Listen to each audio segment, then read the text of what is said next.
नमस्कार दोस्तों। इससे पहले जो वीडियो बना था वो पार्ट 1 और पार्ट 2 में बना था। उत्तराखंड बोर्ड का जो हाई स्कूल का मैथ का पेपर था उसका वीडियो बना था।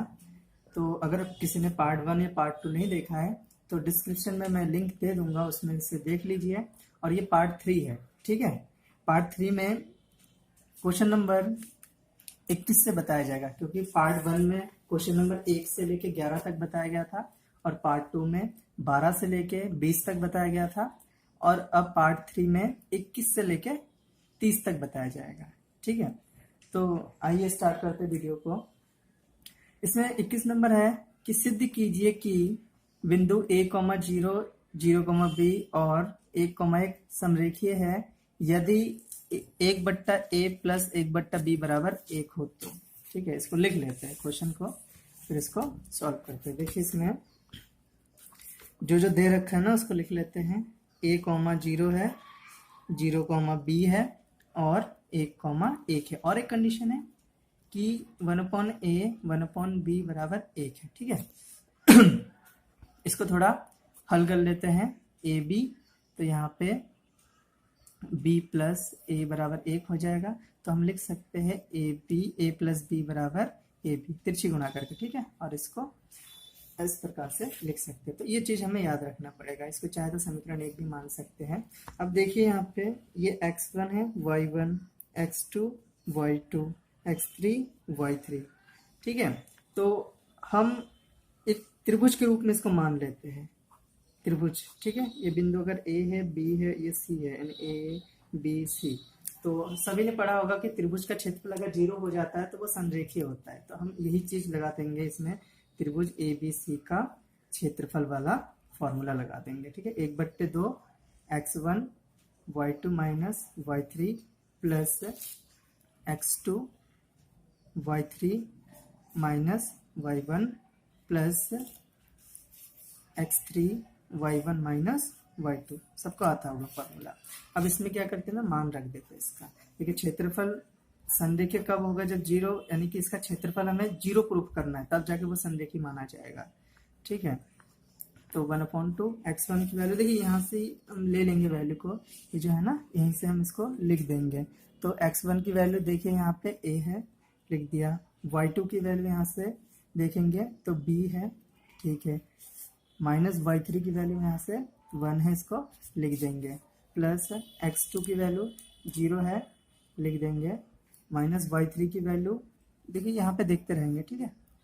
तो यहाँ से समझ में आ जाएगा y3 माइनस y1, ठीक। वैल्यू हम रखते जा रहे हैं इसमें, बस और कुछ नहीं है। इसमें वैल्यू पुट करते जा रहे हैं। x3 की वैल्यू 1 है और y1 माइनस y2, y1 यहाँ पे 0 है और y2 यहाँ पे b है, ठीक है। मान रख देंगे बस और कुछ नहीं करेंगे। आप इसको सॉल्व कर लेते हैं।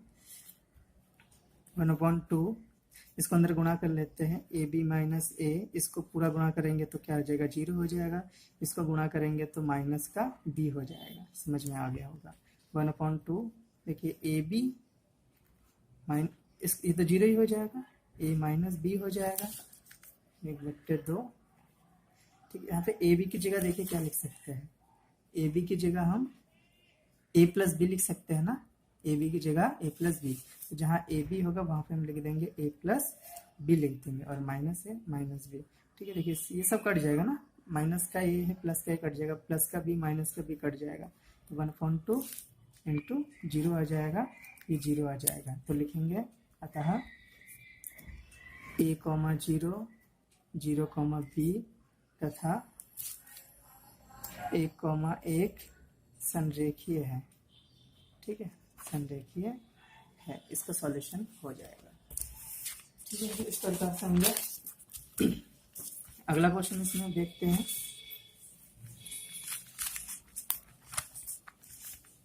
देखिए अगला क्वेश्चन है, कह रहा है कि बिंदुओं 1, -4 और -5, -6 को जोड़ने वाले रेखाखंड को y अक्ष किस अनुपात में विभाजित करती है, इस प्रतिशत बिंदु के निर्देशांक भी ज्ञात कीजिए। यानी हमें अनुपात बताने हैं और निर्देशांक भी बताने हैं, ठीक है। तो देखिए y अक्ष, ये चीज ध्यान रखना है किस अक्ष के बारे में कहा गया है, y अक्ष। तो पहले हम निर्देशांक लिख लेते हैं इसका, ठीक है। याद वाला क्वेश्चन है। क्वेश्चन नंबर 21 का है। निर्देशांक लिख लेते हैं। 1, -4 है और -5, -6 है, तो ये ए है, ये बी है। अगर हम वाई अक्ष को मानते हैं, ठीक है, ये किस पर है, वाई अक्ष पर है। वाई अक्ष पे होने के लिए जो समीकरण होता है वो होता है 0, ठीक है, ये वाई अक्ष का निर्देशांक होता है, इसको हमें याद रखना है। ठीक, तो देखिए ये हमारा हो जाएगा x1, y1, x2, y2 और यहाँ से यहाँ तक जो टुकड़ा है वो m1 है और यहाँ से यहाँ तक m2 मान लेंगे। ठीक है, तो फार्मूला हमें पता है कि जो x होता है ये वाला कैपिटल X मान लेते, कैपिटल Y मान लेते हैं। तो x होता है वो m1 x2 plus m2 x1 upon m1 plus m2 होता है। ठीक है, और y वाला भी यहाँ पर लिख लेते हैं, y बराबर m1 y2 plus m2 y1 upon m1 plus m2। ठीक है, दोनों का सॉल्व कर लेंगे। तो x यहाँ पे क्या है, 0 है, 0 रख देते हैं। m1 यहाँ पे m1 ही रहेगा और x2 क्या है, देखिए यहाँ से देखने पर x2 माइनस का 5 आ जाएगा प्लस m2 ही रहेगा और x1 यहाँ से देख लेते 1 है। ठीक है, इस प्रकार से सॉल्व होगा। पहले इसको कर लेते फिर y वाले को कर देंगे और यहाँ पे m1 प्लस m2। ठीक है, किससे गुणा हो जाएगा, 0 गुणा m1 प्लस m2 हो जाएगा और इसको जब गुणा कर देंगे तो माइनस का 5m1 प्लस m2 हो जाएगा, ये पूरा 0 हो जाएगा, माइनस का 5m1 प्लस m2 हो जाएगा, इधर आ जाएगा 5m1 इक्वल्स टू m2 हो जाएगा। जब अनुपात निकालेंगे ना तो m1 अपॉन m2 आ जाएगा और 1/5, तो यहाँ पे m1 m2 जो आ जाएगा 1:5 आ जाएगा। ठीक है, इसमें मान रख के इसको सॉल्व कर लेते हैं। m1 1 है और y2 है माइनस का 6 प्लस m2 5 है और y2 है माइनस का 4 और 1 + 5 हो जाएगा। तो y बराबर हो जाएगा 6 - 20/6 हो जाएगा। इसको सॉल्व करेंगे तो माइनस का 26/6 13/3 आ जाएगा। तो यहाँ पे y बराबर आ जाएगा माइनस का 13/3। तो जो निर्देशांक होगा वो निर्देशांक हमारा हो जाएगा 0, माइनस का 13/3। अगला क्वेश्चन सॉल्व करते हैं। एक समचतुर्भुज का क्षेत्रफल ज्ञात कीजिए जिसके शीर्ष इसी क्रम में 3, 0, 4, 5, -1, 4 और -2, -1 है। समचतुर्भुज, ठीक है, समचतुर्भुज बना लेते हैं। समचतुर्भुज में आमने सामने की भुजा बराबर होती है और समानांतर भी होते हैं, लेकिन इसके जो विकर्ण होते हैं एक दूसरे को 90 डिग्री पर प्रतिच्छेद करते हैं। ठीक है, ये समचतुर्भुज होता है। इसको मान लेते हैं ए, बी, सी और डी। इसके जो निर्देशांक होते हैं वो लिख लेते हैं 3, 0 और 4, 5। ठीक है, आप पेपर में देख लीजिए, पेपर होंगे आपके पास।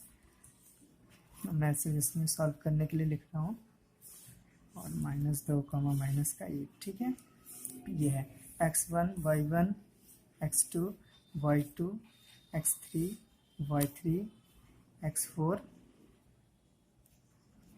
y4 हो जाएगा। ठीक है, हमें पता है कि समचतुर्भुज का क्षेत्रफल है। क्वेश्चन नंबर लिखे थे 22। समचतुर्भुज का क्षेत्रफल,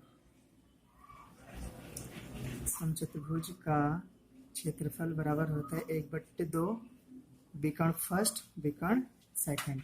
यानी इसको हम मान लेते हैं d1 और इसको मान लेते हैं d2। समझ में आ गया होगा। ठीक है, यहाँ पे d1 का मतलब है AC और d2 का मतलब है BD, ये है। ठीक है, तो ये फॉर्मूला होता है। तो हम सबसे पहले निकालते हैं AC, यानी कि AC क्या है हमारा, D1 है। ठीक है, इसमें रख देंगे, आंसर आ जाएगा, बहुत ईजी है।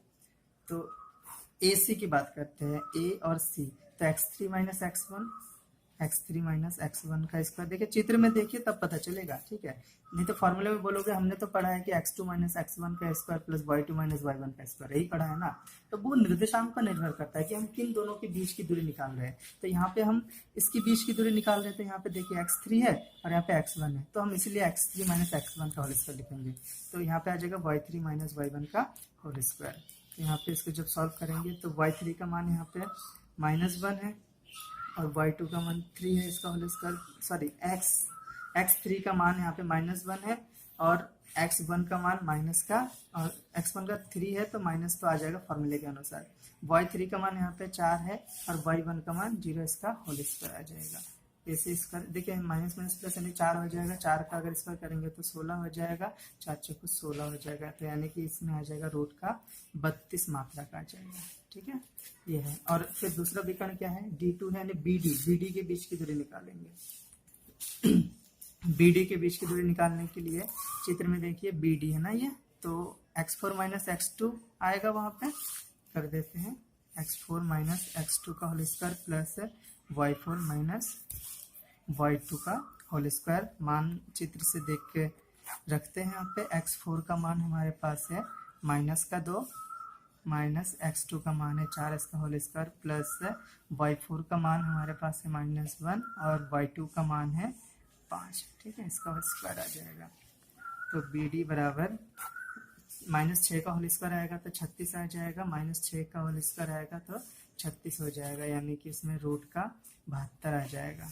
ठीक है, 72 को अगर हम फैक्टर करके लिखना चाहते हैं तो यहाँ पे लिख सकते हैं, फैक्टर कर लेते हैं। ठीक है, 2 3 6 5 12, 2 1 2, 2 8 16, 3 6 18, 2 3 6, जोड़ा बन जाएगा 3 दूनी 6 और यहाँ पे 2 6 6 36 दूनी 72। ठीक है, ये मिलता है, तो ये आ जाएगा। तो अब क्षेत्रफल निकालेंगे।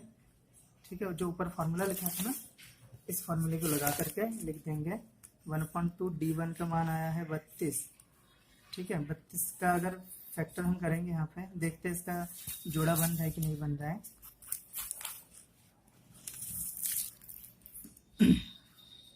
16, 2 8 16 आ जाएगा, 2 चौको 8, 2 दूनी 4, यानी 2 की घात 5 होता है ना, तो इसको हम लिखेंगे 4 रूट 2 लिख सकते हैं। इसमें 4 चौको 16, 16 दूनी 32 और ये 6 रूट 2 हो जाएगा। देखिए 2 दूनी 4 आ जाएगा, यानी 2 गुणा 6 गुणा 2 आ जाएगा। 6 दूनी 12, 12 दूनी 24 वर्ग मात्रक, ये आ जाएगा सॉल्व इसका। ठीक है, अगला क्वेश्चन करते हैं। इसमें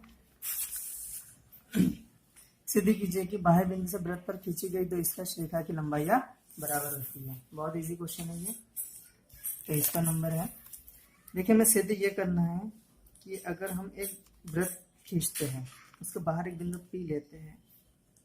ठीक है, तो इसकी जो स्पर्श रेखा होती है ना, यहाँ से लेके यहाँ तक, इस स्पर्श रेखा की लंबाई बराबर होती है, वो हमें दिखाना है। तो हम A, D और ये O मान लेते हैं। ठीक है, देखिए यहाँ से 90 डिग्री होता है, ये हमें नियम पता है ना।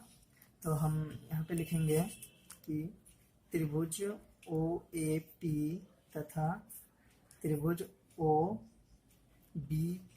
में, इसको ना सर्वांशम दिखाएंगे तो CPCT से प्रूफ हो जाएगा। देखिए ये त्रिज्या है, ये भी त्रिज्या है, तो बराबर हो जाएगा ना। तो यहाँ पे OA बराबर OB, इसमें लिखेंगे वृत्त की त्रिज्या। ठीक है, वृत्त की त्रिज्या है, ये त्रिज्या है। एक चीज बराबर हो गया इसमें। देखिए OP उभयनिष्ठ है। OP क्या है, उभयनिष्ठ भुजा है। ठीक है, उभयनिष्ठ भुजा है। राइटिंग समझ में आ रहा है कि नहीं आ रहा है? ठीक है, राइटिंग मेरी ऐसी है, स्पष्ट नहीं हो पाता है। लास्ट इसमें हो जाएगा कोण। देखिए ये जो कोण है OAP, ये 90 डिग्री का है ना, तो लिखेंगे OAP बराबर OBP। यहाँ पे लिखेंगे प्रत्येक 90 डिग्री। ठीक है, तो देखिए यहाँ पे 3 चीज बराबर हो रहा है, साइड, साइड और एंगल। तो हम लिख सकते हैं SAS सर्वांग समता से। ठीक है, क्या हो जाएगा ऐसे सर्वांग समता से? ये जो त्रिभुज होंगे, त्रिभुज OAP सर्वांगसम होंगे त्रिभुज OBP के। तो अगर ये दोनों त्रिभुज सर्वांगसम हुआ, ये और ये त्रिभुज, तो CPCT से हम क्या लिख सकते हैं, AP बराबर BP। तो यहाँ पे लिखेंगे क्योंकि ये सर्वांगसम है इसलिए AP बराबर BP CPCT। ठीक है। ये हो जाएगा CPCT से। तो इसका सॉल्यूशन ये हो जाएगा। अब अगला क्वेश्चन है क्वेश्चन नंबर 24। कह रहे आकृति OACB ये जो एक चतुर्थांश दिख रहा है, ठीक है, केंद्र O और त्रिज्या 3.5 सेंटीमीटर वाले एक वृत्त का चतुर्थांश है। यदि OD बराबर है 2 सेंटीमीटर तो छायांकित भाग का क्षेत्रफल ज्ञात कीजिए। तो देखिए यहाँ पे जो जो दे रखा है हम लिख लेते हैं। त्रिज्या दे रखा है यहाँ पे 3.5। एक चित्र बना लेते हैं रफ आकृति ताकि समझने में आसानी हो। ठीक है, इसको बना लेते हैं।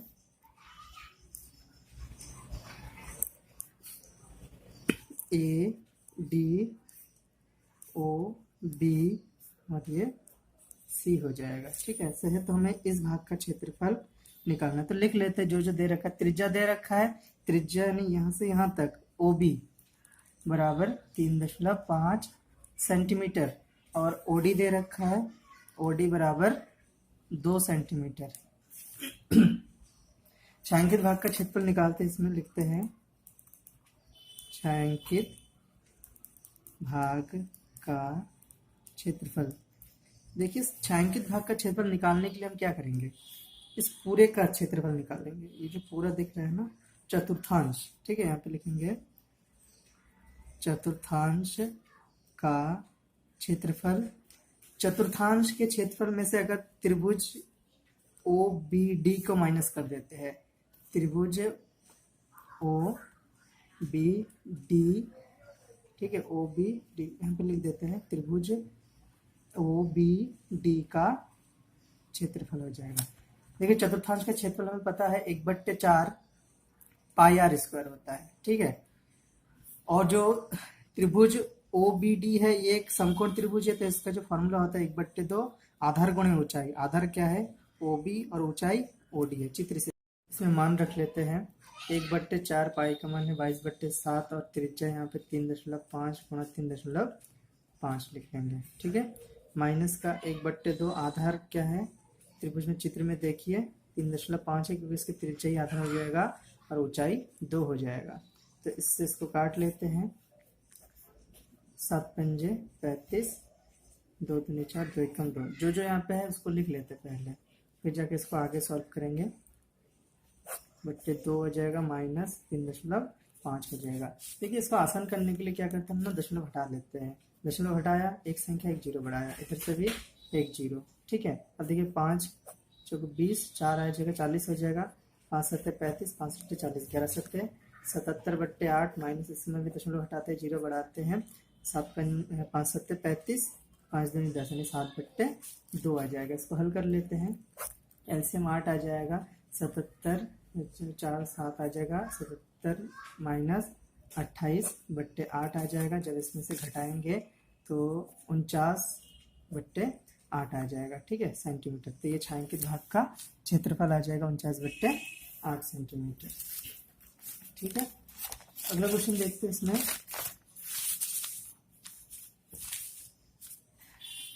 देखिए इसमें कह रहे हैं 7.8 सेंटीमीटर के लंबा रेखाखंड खींचिए और इसे 5:8 में विभाजित करना है। ठीक है, तो ये भी बहुत इजी क्वेश्चन है। चलिए इसको कर लेते हैं। क्वेश्चन नंबर 25 देखिए, इसमें कह रहा है कि 7 एक बार फिर से पढ़ लेते हैं इसको। कह रहे हैं 7.8 सेंटीमीटर लंबा एक रेखाखंड खींचिए और इसे 5:8 में विभाजित करना है। ठीक है, और दोनों भागों को माप के लिखना है कि कितने सेंटीमीटर का बना है। तो सबसे पहला जो स्टेप होता है वो हम लिखते हैं 7.8 सेंटीमीटर का एक रेखाखंड खींच लेते हैं। ठीक है, तो देखिए ये 7.8 सेंटीमीटर का एक रेखाखंड खींच लेंगे। यहाँ पे ये है 7.8 आ जाएगा, तो एक लाइन खींच लेते हैं। ठीक, ये है 7.8 सेंटीमीटर का एक रेखाखंड। एक न्यूनकोण बना लेंगे इस बिंदु से। इस बिंदु को हम ए मानते हैं, इसको बी मानते हैं। ठीक है, देखिए जो न्यूनकोण है ये ऊपर की तरफ भी खींच सकते हैं, नीचे की तरफ भी, तो बात एक ही है। ठीक है, ये खींच लिया। अब देखिए जो हमारा अनुपात था वो अनुपात कुछ ऐसा था, 5:8 था ना। तो हम इसको जोड़ते हैं, 5 और 8 को जोड़ के क्या लिखेंगे, 13 लिखेंगे। यानी कि इस जो लाइन है ये वाला AX, ठीक है, इसको हमें समान 13 भागों में बांटना है, क्योंकि दोनों को जोड़ के 13 आया था। तो इसको अलग अलग कर लेते हैं। ठीक है, 1 2 3 4 5 6 7 8 9 10 11 12 13। ठीक है, 13 भागों में विभाजित कर लिया। इसमें A1 A2 ऐसे लिखते हैं ना, A1 A2, तो वो अभी नहीं लिखूंगा। 3 4 ऐसे मैं डायरेक्ट लिख दूंगा, क्योंकि जो ज़्यादा टाइम लग जाएगा, वीडियो लंबा हो जाएगा। ठीक है, इसीलिए इसको मैं डायरेक्टली ही ऐसे लिख दूंगा। मान लेना A1 A2 A3 है। अब इसके बाद 5:8 मिलाना है, तो सबसे पहले इसको मिला देते हैं। A13 को बिंदु B से मिला देते हैं, इसको इससे हम मिला देंगे। ठीक है, थोड़ा हिल सकता है, हल्का फुल्का हिल जा रहा है ये हमने इसको मिला दिया। ठीक है, हल्का फुल्का इधर उधर हो सकता है। तो A13 नहीं है। ठीक, हमें 5:8 में लाना था, तो ये तो मिला दिया। अब यहाँ से 5 गिनना है। 1 2 3 5 कहाँ पे आ रहा है? यहाँ पे आ रहा है। तो हमें इसके समानांतर एक लाइन यहाँ से खींचनी है। समानांतर के लिए क्या करते हैं, हम एक चाप लगा लेते हैं। ठीक है, ये एक चाप लगा लेंगे इस प्रकार से। यहाँ से भी वही चाप हम लगा लेंगे इस प्रकार से। ठीक है, इसकी बीच की दूरी नाप लेंगे। इसकी बीच की दूरी नाप के यहाँ से भी एक चाप लगा देंगे, फिर इसको हम मिला देंगे इससे। ठीक है, इस प्रकार से हम ना मिला देते हैं ये, तो ये इसके समानांतर आ जाता है।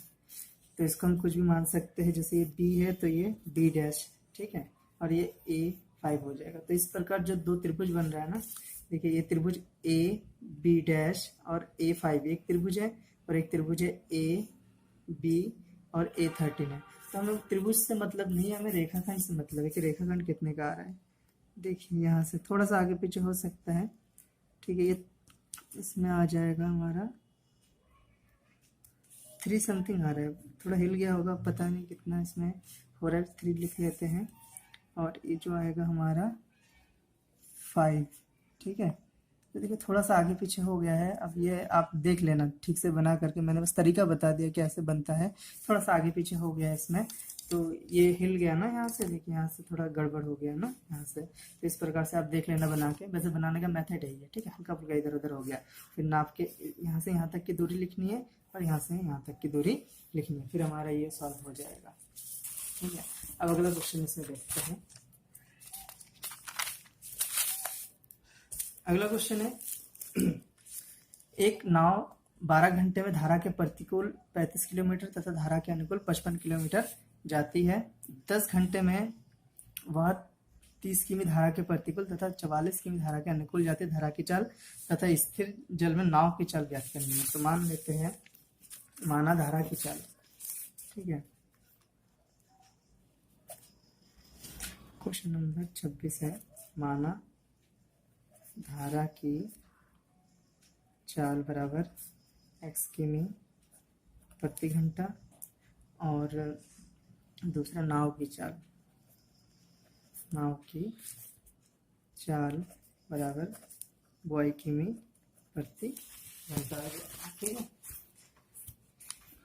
तो क्वेश्चन में कह रहा है कि 12 घंटे में धारा, देखिए अनुकूल प्रतिकूल पहले लिख लेते हैं। अनुकूल चाल के लिए क्या करते हैं, दोनों को जोड़ देते हैं, x प्लस वाई किलोमीटर प्रति घंटा। प्रतिकूल चाल के लिए माइनस कर देते हैं, x माइनस वाई किमी प्रति घंटा। ठीक है, तो क्वेश्चन में क्या कह रहे हैं, प्रश्न अनुसार कह रहे 12 घंटे में धारा के प्रतिकूल। देखिए यहाँ पे मैं डायरेक्ट समीकरण बना दूंगा। ठीक है, उसमें लिखूंगा नहीं, क्योंकि आप लोगों ने पेपर दिया, आप लोगों को पता है क्या क्या लिखना है। वो जो दूरी बराबर समय बराबर दूरी बट्टे चाल होता है वो सब नहीं लिखूंगा, डायरेक्ट मैं समीकरण बना के यहाँ पे सॉल्व कर दे रहा हूँ। धारा के प्रतिकूल 35 किलोमीटर, तो यहाँ पे 35 बट्टे x माइनस वाई हो जाएगा, प्लस धारा के जो अनुकूल है वो 55 किलोमीटर चलते हैं, यानी x प्लस वाई हो जाएगा। कितने टाइम लगता है, 12 घंटे लगते हैं। ठीक है, सबको पता चल गया होगा कैसे आया है, और अगर नहीं पता चला तो मैं इस चैनल पे 10th के वीडियोस बनाता रहता हूँ, ठीक है। तो उसमें मैं अच्छे से समझा दूंगा कि कैसे क्या होगा। तो चैनल को सब्सक्राइब कर लीजिए और अपने फ्रेंड्स को भी शेयर कीजिए वीडियो, और चैनल को सब्सक्राइब करने के लिए बोल दीजिए, ताकि आगे की जो वीडियो आए वो आप देख सकें, ठीक है। इस चैनल में क्लास 6 से लेकर 12 तक के मैथ्स के वीडियो बनते हैं। तो जो भी इस क्लास में है 6 से लेकर 12 तक, वो चैनल को सब्सक्राइब कर लीजिए और वीडियो आपको लगातार मिलता रहेगा, ठीक है, रोज ही मिलेगा। तो इसको सॉल्व कर लेते हैं। तो एक समीकरण हो जाएगा इसको, ठीक है। इसको बाकी अलग तरीके से सॉल्व किया जाएगा, पहले समीकरण हम बना लेंगे इसमें, फिर जाके आगे सॉल्व करेंगे। पुनः प्रश्न अनुसार दूसरा समीकरण भी बनेगा। देखिए आगे कह रहा है कि 10 घंटे में 30 किलोमीटर धारा के प्रतिकूल, यानी 30 किलोमीटर धारा के प्रतिकूल चलता है और 44 किलोमीटर धारा के अनुकूल चलता है, तो उसको 10 घंटे लगते हैं। समीकरण 2 बन जाएगा। देखिए समीकरण पहले 1 से इसको बदल लेते हैं। समीकरण 1 से, काफी ये लेंथी क्वेश्चन है तो थोड़ा टाइम लग जाता है। माना 1/x - y बराबर a तथा 1/x - y बराबर b मान लेंगे। अरे सॉरी, x + y ना, एक x + y एक x - y। तो इस समीकरण 1 की बात अगर करते तो यहाँ पे लिख सकते हैं हम 35a + 55b बराबर 12। समीकरण 3 ले लेंगे और समीकरण 2 से यहाँ पे लिखेंगे। समीकरण 2 से 30a + 44b बराबर 10। समीकरण 4 विलोपन विधि से इसको हल करेंगे, ठीक है। तो देखिए विलोपन विधि से हल करने के लिए क्या करेंगे कि इस समीकरण को इसके गुणांक से और इस समीकरण को इसके गुणांक से गुणा करेंगे। तो यहाँ पे मैं डायरेक्ट गुणा कर दे रहा हूँ, ठीक है।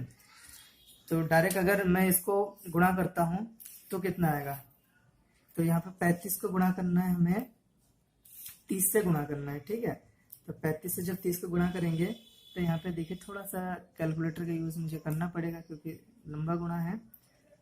तो 1050 ये आ जाएगा, प्लस अगर मैं 55 को गुणा करता हूँ 30 से, ठीक है, 55 को अगर 30 से गुणा करता हूँ तो 1650 बी आ जाएगा बराबर, इसको 30 से गुणा करता हूँ तो 12 × 36 यानी 360 आ जाएगा, ठीक है। इस समीकरण को हमें 30 से गुणा करना है और इस समीकरण को हमें 35 से गुणा करना है। ये समीकरण हमारा 5 हो जाएगा। और इसको गुणा करते हैं हम समीकरण 4 को गुणा करेंगे 35 से, ठीक है। तो इसमें आ जाएगा 1050a प्लस इसको अब 44 को हम गुणा करेंगे 35 से तो आ जाएगा 1540b, ठीक है, 1540b आ जाएगा। और 10 से 35 को गुणा करेंगे तो 350 आ जाएगा, ठीक है, 6 आ जाएगा। इसको सॉल्व कर लेते हैं, ये कट जाएगा और यहाँ से जब इसको घटाएंगे तो ये आ जाएगा बराबर 10, ठीक है। तो आगे सॉल्व करते हैं, b बराबर, इससे ये काट देंगे तो 1/11 आ जाएगा। फिर b का मान समीकरण 3 में रखने पर, समीकरण 3 में रखने पर, ठीक है, 3 में रख देंगे तो आ जाएगा 35a, जहाँ पे b का मान है वो है 1/11 बराबर 12, 11 पंजे 55 हो जाएगा, यानी 35a बराबर 12 - 5 आ जाएगा। 35a बराबर 7, यानी a बराबर हो जाएगा 1/5। समझ में आ गया होगा कैसे आया है, ठीक है, ये है। अब देखिए यहाँ पे हमने माना था a किसके बराबर था, 1/x - y के बराबर था। तो a का मान क्या आया है, 1/5 आया है बराबर x - y। तो हम यहाँ पे लिख सकते हैं x - y बराबर 5, ठीक है। ये समीकरण 7 मान लेते हैं और यहाँ पे आगे सॉल्व करते हैं। b बराबर हमने माना था 1/x + y, तो b का मान अभी हमारे पास आया है 1/11। तो जहाँ पे b है वहाँ पे 1/11 रखते हैं। तो जब इसको सॉल्व करेंगे तो x + y बराबर 11 आ जाएगा, 8 आ जाएगा, ठीक है। इन दोनों को देखिए जो दो समीकरण है ना, इसको फिर से हम विलोपन विधि से हल करेंगे। तो विलोपन विधि से हल करने के लिए यहीं पे कर देते हैं। देखिए यहाँ पे आप लाइन से नहीं लिखेंगे, बस सॉल्व करना है तो कर ही देते हैं, ठीक है। इसमें से ही घटा देंगे तो इसको हम लिख सकते हैं कि समीकरण 7 और 8 को जोड़ने पर ये कट जाएगा। यहाँ पे 2x बराबर आ जाएगा 16, यानी x बराबर आ जाएगा 8। ठीक है, x का मान अगर किसी भी x समीकरण में रखते हैं तो y का मान आ जाएगा 11 - 8, इसी में रख देते हैं। ठीक है, तो आ जाएगा x बराबर 3, सॉरी x का मान यहाँ पे रखेंगे तो y का मान आ जाएगा ना y। ठीक है, तो y बराबर 3 आ जाएगा। समझ में आ गया होगा। यहाँ पे हमने क्या किया, x का मान 8 रखा तो 8 इधर चला गया, माइनस में हो गया, तो y बराबर क्या आ जाएगा, 3 आ जाएगा। ठीक है, तो ये इसका आंसर हो जाएगा। यानी जो धारा की चाल है वो 8 किलोमीटर प्रति घंटा है और दूसरा जो नाव की चाल है वो 3 किलोमीटर प्रति घंटा है। ठीक है, अब इसमें अगला क्वेश्चन देख लेते हैं क्या है। देखिए अगला क्वेश्चन, इसमें कह रहा है कि 3 वर्ष पूर्व मोहन की आयु का व्युत्क्रम और अब से 5 वर्ष बाद की आयु के व्युत्क्रम का योग, ठीक है, 1/3 है, तो उसके वर्तमान आयु ज्ञात करेंगे। ठीक है, क्वेश्चन बहुत इजी होता है, लेकिन जब थोड़ा कैलकुलेशन आ जाता है तो बच्चे वहाँ पे घबरा जाते हैं, कैलकुलेशन कहीं गलत कर देते हैं। ठीक है, तो कैलकुलेशन से डरना नहीं है, ये अथवा वाला है, कैलकुलेशन से डरना नहीं है, प्रैक्टिस करते करते हो जाता है। देखिए यहाँ पे सबसे पहले 3 वर्ष पूर्व, यानी मोहन की जो वर्तमान आयु है वो हमें ज्ञात करना है ना, तो पहले मान लेते हैं कि बना मोहन की वर्तमान आयु। ठीक है, मोहन की वर्तमान आयु x वर्ष है, तो 3 वर्ष पूर्व उसकी आयु क्या थी, x - 3, तो लिखना है 3 वर्ष पूर्व मोहन की आयु, मोहन की आयु क्या हो जाएगा, x - 3 वर्ष। और 5 वर्ष बाद मोहन की आयु, 5 वर्ष बाद या पश्चात, बात एक ही है, मोहन की आयु क्या हो जाएगा, उसमें 5 जुड़ जाएगा, यही तो होता है ना। ठीक है, अब प्रश्न अनुसार देखो कह रहे 3 वर्ष बाद की जो आयु का व्युत्क्रम है और 5 वर्ष बाद की आयु का जो व्युत्क्रम है, उनका जो योग है वो 1/3 है। ठीक है, यही है क्वेश्चन। अब इसी से हम सॉल्व कर लेते हैं जल्दी जल्दी। x - 3 plus sorry into x + 5, इसको सॉल्व कर लेते हैं तो यहाँ पे आएगा x + 5 प्लस इसको जिससे काट देंगे तो आ जाएगा x - 3 बराबर 1/3। इसको सॉल्व कर लेते हैं, x मिलके इसको अंदर गुणा कर लेते हैं, x² + 5x - 3x 5 × 15 बराबर 1/3 हो जाएगा। इसको सॉल्व करते हैं, x + 2 x² + 2x - 15 = 1/3, तिरछे गुणा कर देते हैं, 6x + 6 बराबर x² + 2x - 15, ये इधर चला जाएगा तो x² + 2x - 15 - 6x - 6 = 0, x² - 4x plus हो जाएगा 0। इसका गुणनखंड कर लेते हैं, तो इसका गुणनखंड हो जाएगा 7 × 21, तो यहाँ पे 7 - 3 x - 21 बराबर 0 लिख लेंगे, तो x² - 7x + 3x - 21 = 0।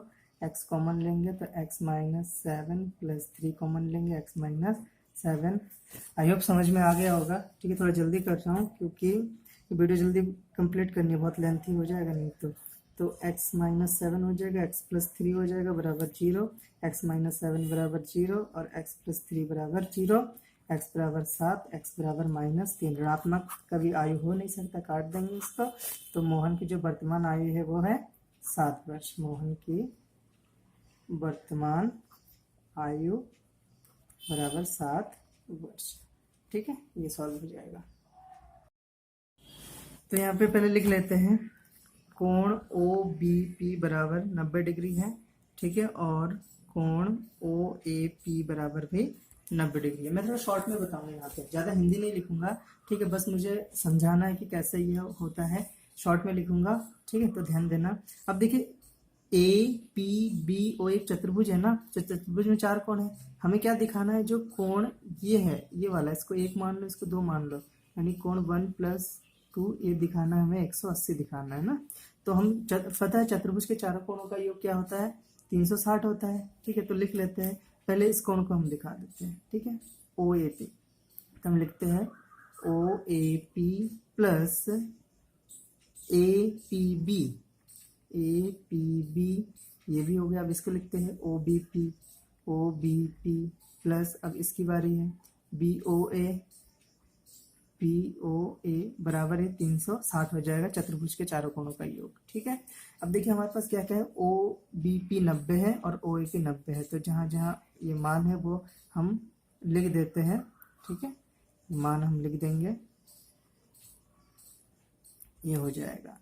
तो 90 180 हो जाएगा, यानी हम लिखेंगे कि APB प्लस BOA, ठीक है, बराबर 90 180 उधर चला जाएगा, इधर आ जाएगा। तो AB गलत हो गया, APB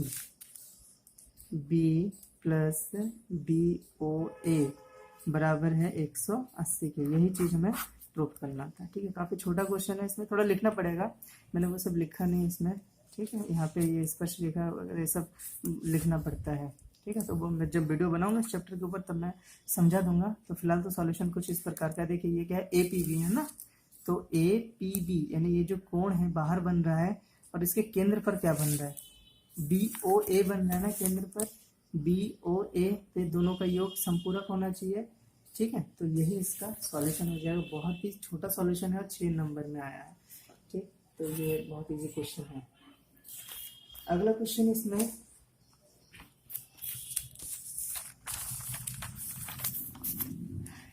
देखिए, इसमें कह रहा है कि व्यास 7 मीटर वाला 20 मीटर गहरा एक कुआं खोदा जाता है और उसे खोदने से निकली हुई मिट्टी को समान रूप से फैलाकर 22 मीटर लंबाई का और चौड़ाई 14 मीटर वाला एक चबूतरा बनाया जाता है। चबूतरे की ऊंचाई ज्ञात कीजिए। देखिए, जो चबूतरा होता है ना वो घनाभ के आकार का होता है, और जो कुआं होता है वो बेलन के आकार का होता है ना। इसमें पहले लिख लेते हैं ना, जो जो दिया था चित्र बना के समझाते हुए कि किस प्रकार से होता है। ये कुआं है, ठीक है, इसकी जो त्रिज्या है R1 ले लेते हैं, ये दिया हुआ है, व्यास दे रखा है 7 मीटर, तो इसकी जो त्रिज्या हो जाएगी 7/2 मीटर। ठीक है, ये चीज आप पेपर में देख लीजिए। और इसकी जो ऊंचाई दे रखी है वो ऊंचाई दे रखी है 20 मीटर है। ठीक है, कुआं है। अब इसमें से जो मिट्टी निकाला जाता है उसको ना घनाभ के आकार में ढाला जाता है, चबूतरा बनाया जाता है। ठीक है, इस प्रकार से।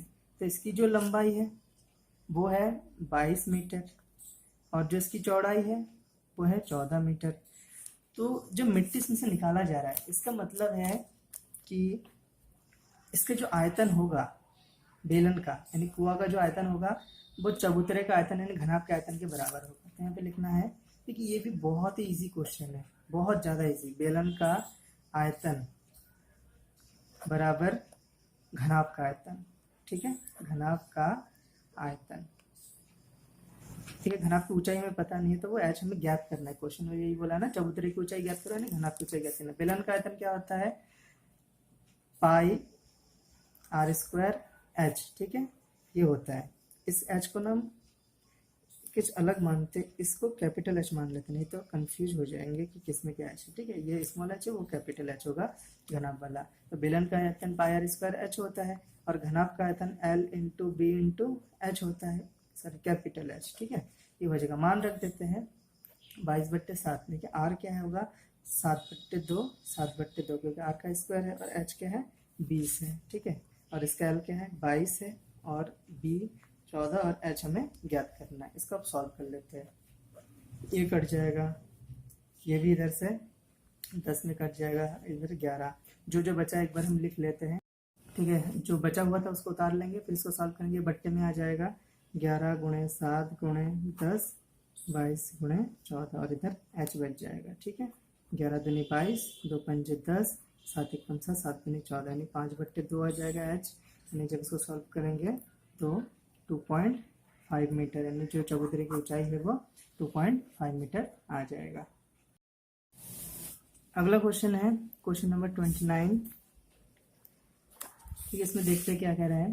कह रहे एक मीनार के पाद बिंदु से एक भवन के शिखर का उन्नयन कोण।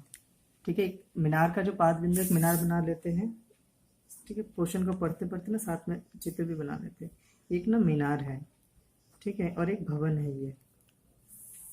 ठीक है, तो क्या कह रहा है कि एक मीनार के पाद बिंदु से भवन के शिखर का उन्नयन कोण, यानी मीनार का पाद बिंदु ये है, भवन का शिखर ये है। तो इसका जो उन्नयन कोण है वो इसमें कह रहा है कि 30 डिग्री है। अब फिर कह रहा है कि और भवन के पाद बिंदु से मीनार के शिखर का उन्नयन कोण, भवन के पाद बिंदु मीनार का शिखर, ठीक है, ये हमारा दे रखा है 60 डिग्री का।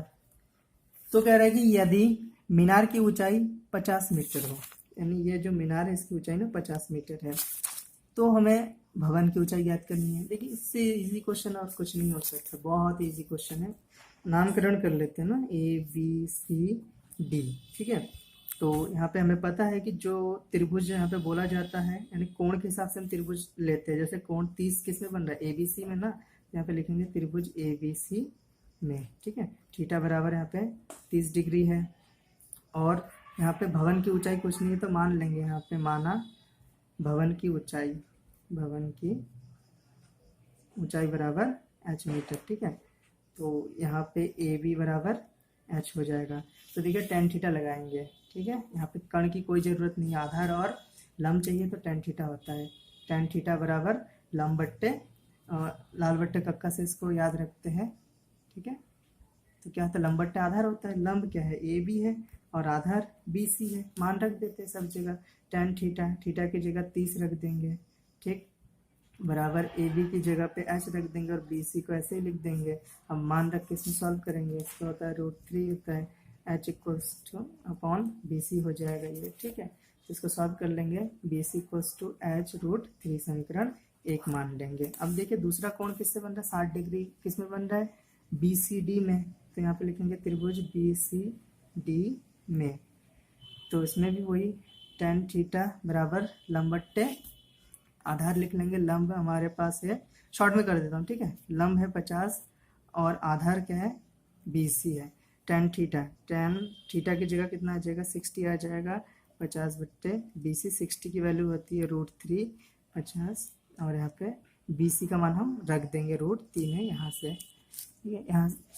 यहाँ से √3 रख देंगे, तिरछी गुणा कर देंगे तो ये h ले लेंगे यहाँ पे, इधर 50 इधर √3 हो जाएगा और ये भी √3 हो जाएगा। तो h बराबर हो जाएगा 50/3। इसको जब भाग दे देंगे तो आंसर आ जाएगा, या यही आंसर लिख सकते हैं, ठीक है। भाग दे के देख लेना, 16 दशमलव कुछ आएगा इसका आंसर। तो बस ये देखिए 6 नंबर में 2 पार्ट में सॉल्व करना है, आंसर आ जाएगा। इतना भी लिख सकते हैं और या तो इसको भाग दे के 16 दशमलव कुछ आएगा उसको भी लिख सकते हैं। अगला क्वेश्चन है 6 नंबर में, थोड़ा ना टाइम लगता है सॉल्व करने में, ठीक है। और ज़्यादा जल्दी करूँगा तो क्या पता कहीं कैलकुलेशन गलत हो जाए, इसलिए थोड़ा सा टाइम लगता है, तो वीडियो देखते रहिए। अगला क्वेश्चन है, एक सीधा राजमार्ग एक मीनार के पाद तक जाता है। मीनार के शिखर पर खड़ा एक आदमी एक कार को 30 डिग्री के अवनमन कोण पर देखता है, जो मीनार के पाद की ओर एक समान चाल से जाता है। 8 सेकंड बाद कार का अवनमन कोण 60 हो जाता है। इस बिंदु से मीनार के पाद बिंदु तक पहुंचने में, ठीक है, इस बिंदु से मीनार के पाद बिंदु तक पहुंचने में लिया गया समय ज्ञात कीजिए। समझा देते हैं। एक मीनार है, एक सड़क है, एक यहाँ पे कोई बैठा हुआ है, कार को वो देख रहा है, ठीक है। तो देखने पर ना इसके जो अवनमन कोण होगा यहाँ से बन जाएगा, पहले शर्त के अनुसार 30 डिग्री है तो ये भी 30 डिग्री हो जाएगा, ठीक। अब कार चल के आ रहा है मीनार के पाद की ओर, तो यहाँ पे आ गया है। फिर वो जब यहाँ से देखता है ना तो वहाँ पे जो कोण बनता है वो 60 का बन जाता है, तो ये भी 60 का बन जाएगा एकांतर कोण से। नामकरण कर लेते हैं, ABCD कुछ भी लिख दो, ठीक है। E, बस अलग अलग बिंदु होने चाहिए, ठीक है। ये B है। अब देखिए इसमें हम सॉल्व कैसे करेंगे, कह रहे हैं कि जब वो जाता है ना तो 8 सेकंड में, यानी 8 सेकंड में 30 से 60 डिग्री हो जाता है कोण, ठीक है। क्वेश्चन पेपर देख लीजिए, इसमें यही कह रहा है 8 सेकंड बाद कार का जो अवनमन कोण होता है ना वो 60 हो जाता है। तो यहाँ पे हम ये देखेंगे, हमें ये ज्ञात करना है कि यहाँ से यहाँ तक जाने में कितना समय लगा। तो मानते हैं कि x समय लगा, ठीक है। क्या मानेंगे, dv = x मान लेते हैं, ठीक। अब देखिए दो कोण जो है उसको लेंगे, कोण 60 बन रहा है ना, तो इसका मतलब है त्रिभुज ABD में, ठीक है। और दूसरा कोण क्या बन रहा है, 30 बन रहा है, तो त्रिभुज ABC में 2 त्रिभुज है, ठीक है। तो पहले हम इसको सॉल्व करेंगे फिर इधर वाले को सॉल्व कर लेंगे। तो इसमें भी वही टेन थीटा वाला फार्मूला लगाते हैं। देखिए यहाँ पे मैं ये नहीं लिख रहा हूँ कि दिया है बराबर, ये वो सब अभी नहीं बताएंगे, अभी सिर्फ सॉल्यूशन बता देंगे, ठीक है, कि इसका सॉल्व कैसे करना है। तो टेन थीटा बराबर लंब बट्टे आधार है, लंब हमारा है ए बी और आधार, आधार देखिए यहाँ से ए बी डी है ना, तो आधार क्या हो जाएगा एक्स हो जाएगा। टेन थीटा, थीटा की जगह क्या लेंगे 60 लेंगे, तो tan 60 equals to A B बट्टे एक्स लेंगे, और यहाँ पर टेन थीटा का 60 का मान होता है √3, तो ए बी एक्स, तो ए बी इक्वल्स टू हो जाएगा √3 एक्स समीकरण 1 मान लेंगे, ठीक है, इतना समझ में आ गया होगा। अब हम बात करते हैं कि ए बी सी की बात करते हैं। तो इसमें टेन थीटा बराबर लंब बट्टे आधार, लंब क्या है ए बी और आधार क्या है हमारा सी बी, सी बी पूरा हो जाएगा ना आधार इसमें, ठीक है। तो जगह टेन थीटा, थीटा यहाँ पे क्या है 30 डिग्री है, तो यहाँ पे लिखेंगे tan 30 equals to A B का मान यहाँ पे रख देंगे √3 एक्स, और सी बी, देखिए सी बी को हम क्या लिख सकते हैं यहाँ से, सी बी यहाँ से लेके यहाँ तक है तो 8 + एक्स लिख सकते हैं ना, इसको हम लिख सकते हैं 8 + एक्स पूरा, तो 8 + एक्स लिख देंगे, ठीक है। इसका मान होता है 1/√3 एक्स 8 + एक्स, इसको तिरछी गुणा करके ना सॉल्व कर लेते हैं, तो 8 + एक्स तिरछी गुणा कर देंगे तो √3 3 हो जाएगा, एक्स हो जाएगा, ये एक्स इधर चला जाएगा, 8 बराबर 3x - एक्स, तो 8 बराबर 2x हो जाएगा, तो x बराबर 8/2, 2 चौको 8, तो x बराबर 4, ठीक है। तो ये 4 सेकंड बाद क्या हो जाएगा, वो मीनार के पाद बिंदु तक पहुंच जाएगा, नहीं यहाँ से यहाँ तक 4 सेकंड का टाइम लगेगा, ठीक है। ये बहुत ही ईजी क्वेश्चन है, 6 नंबर इसमें, ठीक। अब इसमें लास्ट क्वेश्चन सॉल्व करते हैं। देखिए लास्ट क्वेश्चन में एक बारंबारता बंटन सारणी दे रखा है, इसका माध्यिका हमें बताना है, ठीक है। तो से कम वाला इसमें है, तो से कम में क्या करते हैं संचयी बारंबारता, ठीक है। मैं थोड़ा लिख लूँ इसको, वर्ग अंतराल और इधर है बारंबारता, ठीक है, वर्ग अंतराल और ये बारंबारता यहाँ पे लिख लेते हैं, और यहाँ पे संचयी बारंबारता CF लिख लेते हैं, ठीक है। 140 से कम, देखिए हमने ये लिख लिया है। अब इसमें सॉल्व करते हैं। देखिए माध्यक निकालना है, ठीक है। तो सबसे पहले मैं माध्यक का फॉर्मूला बता देता हूँ, फिर जाके मैं यहाँ पे बताऊंगा कि क्या क्या हमें निकालना है। माध्यक बराबर होता है L + n/2 - CF/F × H होता है। अब बात यह है कि हमें यहाँ पे F कैसे मिलेगा, H कैसे मिलेगा, CF कैसे मिलेगा। तो इसके लिए ना हम देखते हैं कि कितने पद है उसमें, पदों की संख्या, माध्यक वर्ग निकालते हैं इसमें, माध्यक वर्ग, तब जाके L भी मिल जाएगा हमें। माध्यक वर्ग होता है n/2, अगर n की संख्या यहाँ पे विषम है ना, तो वहाँ पे इस चीज लगा देंगे, n/2 का फॉर्मूला इसमें लग जाएगा। तो इसमें सॉल्व करके देखते हैं कि कैसे आ जाएगा। तो यहाँ पे 51/2 लिखते हैं, तो इसको जब हम सॉल्व करेंगे तो हमारा आ जाएगा 25.5, ठीक है, ये हल करके आ जाएगा। अब इसमें हम ये देखेंगे कि 25.5 किस में आ रहा है, देखिए इसमें आता है, तो यानी कि ये वाला हमारा F हो जाएगा, ये CF हो जाएगा, और ये जो हिस्सा है ना ये हमारा L हो जाएगा, और H पता है क्या होता है, इनके बीच का अंतर है, इसके बीच का अंतर 5 है। तो देखिए सब मान आ चुका है, अब इसको रख देते हैं। L का मान आ जाएगा 145 प्लस n/2 का मान आ जाएगा 25.5, CF का मान आ जाएगा यहाँ पे 1, ठीक है, 1 आ जाएगा, और F का मान आ जाएगा यहाँ पे 18 आ जाएगा, ठीक है।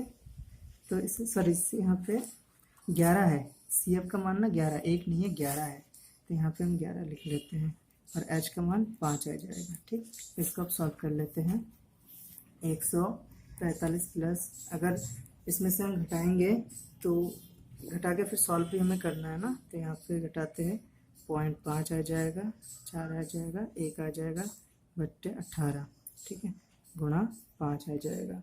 अब इसको जब हम सॉल्व करेंगे सबको, तो सॉल्व करने पर गुणा कर लेते, पहले थोड़ा कैलकुलेशन ना यहाँ पे लंबा हो जाएगा, ठीक है, कोई बात नहीं, कर लेते हैं।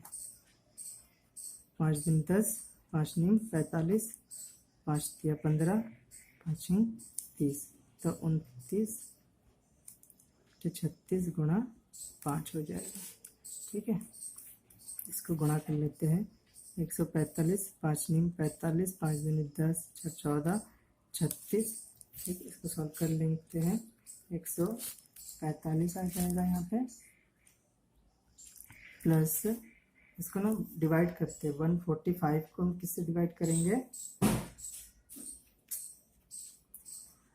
36 से। तो मैं यहाँ पे ना डिवाइड कर लेता हूँ कैलकुलेटर से, क्योंकि ऐसे वीडियो बहुत लंबा बन जाएगा, बोर हो जाओगे फिर। तो आ जाएगा यहाँ पे 4.02 समथिंग आ जाएगा। जब इसको हम ऐड कर देंगे तो आ जाएगा 14902। ठीक है, ये चीज़ आ जाएगा, तो इसका ये माध्यक हो जाएगा। देखिए, अगर यहाँ पे सार्थक अंक की बात करते हैं ना, तो ये 2 की जगह 3 भी हो सकता है। ठीक है, 3 भी हो सकता है, तो 149.03 इसका आंसर हो जाएगा।